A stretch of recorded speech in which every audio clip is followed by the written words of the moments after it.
ডিম রান্না করতে পারো তো? না। মাংস? না। মাছ?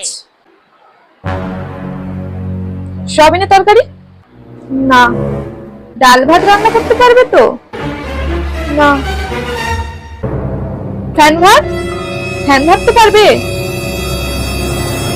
না। তুমি তো কিছুই রান্না করতে পারো না। কি শিখে এসেছো তুমি? আহ বৌমা, চুপ করো তুমি। তুমি যখন প্রথম এসেছিলে তুমি কি কিছু শিখে এসেছিলে? কিছুই তো শিখে আসোনি, সবই তো এখানে এসে শিখেছো। বাচ্চা মেয়ে যা পারে তাই রান্না করে আনো।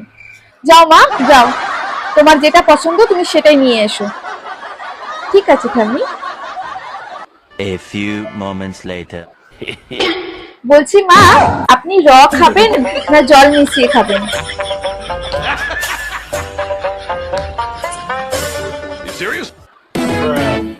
Bruh.